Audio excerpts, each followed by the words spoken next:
जब Pakistan cricket board जवाब देगा ना इंडिया को, तो फिर इंडिया को पता चलेगा उन्होंने क्या किया है। क्योंकि इंडिया के जो टीम के कोच हैं गौतम गंभीर साहब, वो भारतीय जनता पार्टी के साथ एसोसिएट रहे हैं। वो के कोर्ट ही उनका है। एशिया आप अगर आईसीसी का सरबराह देखेंगे तो आईसीसी के सरबराह Jay Shah, MCC मैनलीबॉर्न cricket club जो क्रिकेट के तमाम कवानीन बनाता है, उसके सरबराह कौन? सौरव गंगुली।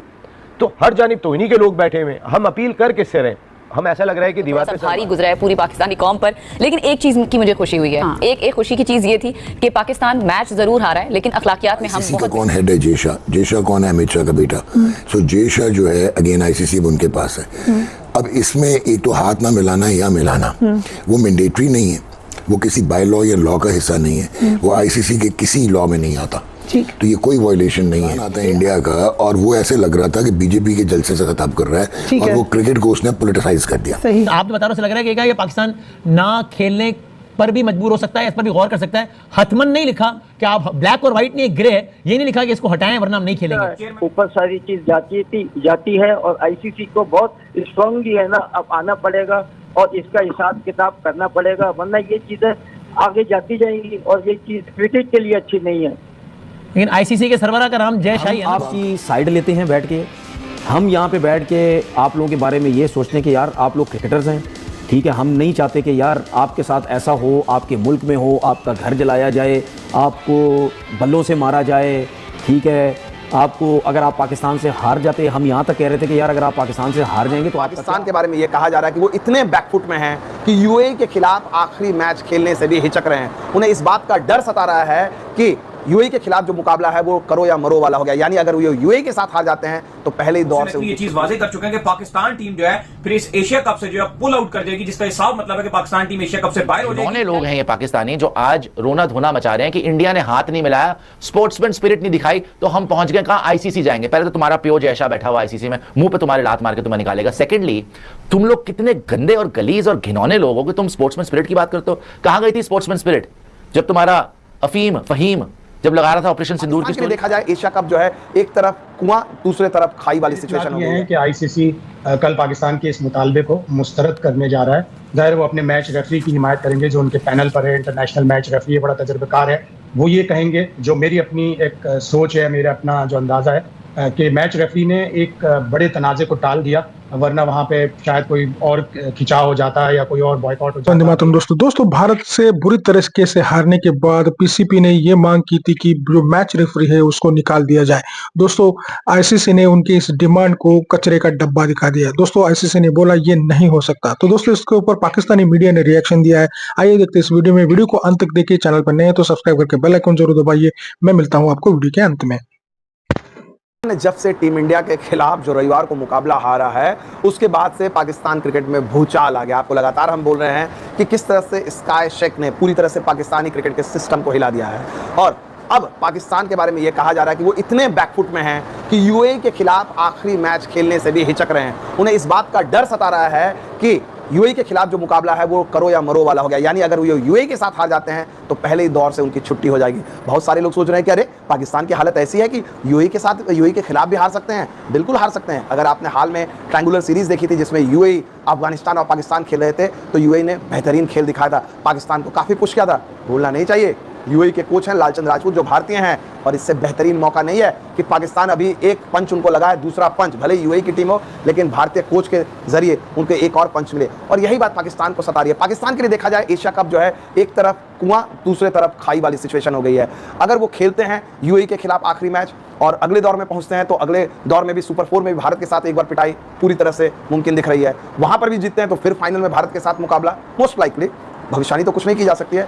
तो ये सारी चीज़ें अब पाकिस्तान को पता है कि अगर एशिया कप में ऑपरेशन सिंदूर के बाद और खासतौर पर पहले मैच के बाद जो सूर्य कुमार यादव ने किया, लगातार 3 मैच हारना न सिर्फ पाकिस्तान की पूरी टीम को बदल देगा टी20 क्रिकेट की, पीसीबी की हालत खराब हो जाएगी और क्या भूचाल आएगा नोबडी नोस, क्योंकि ऑलरेडी एक मैच हारने के बाद ही उनके बड़े क्रिकेट के बड़े अधिकारी के इस्तीफे की खबरें भी ऊपर सारी चीज जाती है और आईसीसी को बहुत स्ट्रांगली है ना अब आना पड़ेगा और इसका हिसाब किताब करना पड़ेगा, वरना ये चीजें आगे जाती जाएंगी और ये चीज क्रिकेट के लिए अच्छी नहीं है। लेकिन आईसीसी के सरबराह का नाम जय शाही है ना, तो कोई उम्मीद है क्या वहां से?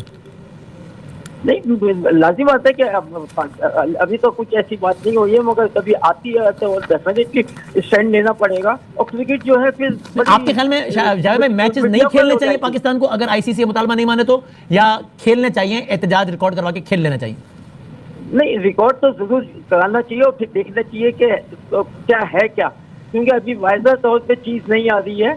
अगर वाज़ह समझ आ जाती है, पता हो जाती है, तो आप डेफिनेटली लेट्स सी कि अभी आगे क्या होता है। शाहिद भाई, ये खत के मंदरजात में, यानी कि क्योंकि अगेन मैंने जिस तरह कहा कि मैं आज नहीं तैयारी कर सका उस तरीके से मैंने बाकायदा पढ़ा नहीं है, उसमें बहरहाल ये मार्जिन है, यानी होता है ना, जैसे आपने बता रहे हो, लग रहा है कि ये पाकिस्तान ना खेलने पर भी मजबूर हो सकता है, इस पर भी गौर कर सकता है। हतमन नहीं लिखा कि आप ब्लैक और व्हाइट नहीं, ग्रे है, ये नहीं लिखा कि जेशा कौन है? अमित शाह का बेटा। सो जेशा जो है अगेन आईसीसी उनके पास है। अब इसमें एक तो हाथ ना मिलाना या मिलाना, वो मैंडेटरी नहीं है, वो किसी बाय लॉ या लॉ का हिस्सा नहीं है, वो आईसीसी के किसी लॉ में नहीं आता। तो ये कोई वायलेशन नहीं है। अगर एंडी पाइक्रॉफ्ट, जो कि उनको नहीं कहना चाहिए क्योंकि वो आईसीसी के प्लेटफॉर्म पे थे, बीसीसीआई के नहीं, तो वो तो कोई बात नहीं बनती, हाथ ना मिलाया नहीं मिलाया, बताने लगा, that's not an offence, but that actually hurt the sentiment of the game, essence of the game, integrity of the game और सोशलिटी ऑफ क्रिकेट। ठीक हो गया, तो ये तो हो गया। लेकिन अब आखिर में तकरीर भी नहीं करने दी। अच्छा, अब जो पाकिस्तान ने तकरीर करने की उन्होंने नहीं करने दी, ये खुद नहीं गए। ठीक है। अब पाकिस्तान का जो स्टैंड है इस वक्त, पाकिस्तान क्रिकेट बोर्ड ने, आई होप कि उन्होंने प्रॉपर आईसीसी के कोड ऑफ कंडक्ट के क्लॉजेस को देखते हुए, एक क्लॉज है 2(1.1), वो ये कहता है कि failure to maintain positive atmosphere in the match, ये रेलेवेंट है। ठीक है। दूसरा वो कहता है कि टू डिसरिस्पेक्ट द ऑपोजिशन, ये भी रेलेवेंट है। ठीक है। हाथ मिलाना है, एग्जैजरेट हो रहा है, वो लॉ की बात, मैं लॉ की बात कर रहा हूँ, वैसे तो बुरा है। ठीक है। अब उसमें ये दो चीजें आ गई। अब आपका कप्तान आता है इंडिया का, और वो ऐसे लग रहा था कि बीजेपी के जलसे से खिताब कर रहा है, और वो क्रिकेट को उसने पॉलिटिसाइज कर दिया। सही। अब इसमें 2.4 एक क्लॉज है आईसीसी के कोड ऑफ कंडक्ट का, जो ये कहता है कि जिसमें, अगर आपको याद हो, Usman Khawaja Australia versus Pakistan test match में उन्होंने वो ब्लैक आर्म बैंड या जूते पे कुछ लिखा हुआ था कि ऑल लाइव्स मैटर, तो उनको 25% पेनल्टी हुई थी। ये है कि आईसीसी कल पाकिस्तान के इस मुतालबे को मुस्तरद करने जा रहा है। ज़ाहिर वो अपने मैच रेफरी की हिमायत करेंगे जो उनके पैनल पर है, इंटरनेशनल मैच रेफरी, बड़ा तजर्बेकार है। वो ये कहेंगे, जो मेरी अपनी एक सोच है, मेरा अपना जो अंदाज़ा है, कि मैच रेफरी ने एक बड़े तनाज़े को टाल दिया, वरना वहाँ पे शायद कोई और खिंचाव हो जाता या कोई और बॉयकॉट हो जाता पाकिस्तान की तरफ से, तो उन्होंने एक तरह से उसको टाला। लेकिन पाइक्रॉफ्ट से गलती ये हुई कि अगर उन्हें कन्वे कर दिया गया था कि ये हाथ नहीं मिलाएंगे, तो मैच से पहले, टॉस से पहले, कैमरास पर आने से पहले ये सलमान आगा को बता देते, ताकि ये कंट्रोवर्सी या पूरी दुनिया ने जो देखा उनका अमल वो ना होता। पाकिस्तान को मुत्तला नहीं किया गया था पाकिस्तानी कप्तान को कि इन्होंने ये फैसला कर लिया कि हैंडशेक नहीं होगा?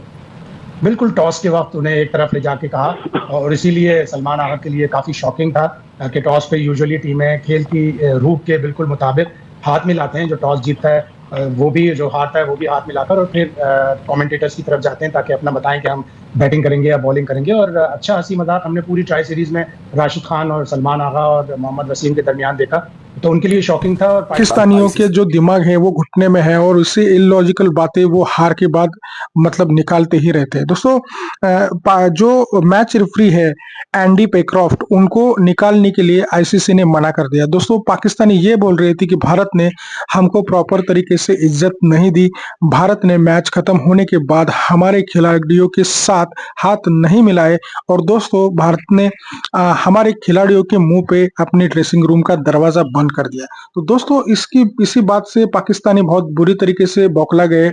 उनका ये कहना है कि हमें भारत ने कुत्ते की तरह ट्रीट कर दिया, हमको जरा थोड़ी सी ज्यादा इज्जत देनी चाहिए थी, ऐसा पाकिस्तानियों का कहना है। लेकिन दोस्तों, भारत ने उनको उनकी औकात दिखा दी है, और दोस्तों आईसीसी ने भी उनको ये बोला है कि खेलना है तो खेलो, नहीं तो भाग जाओ।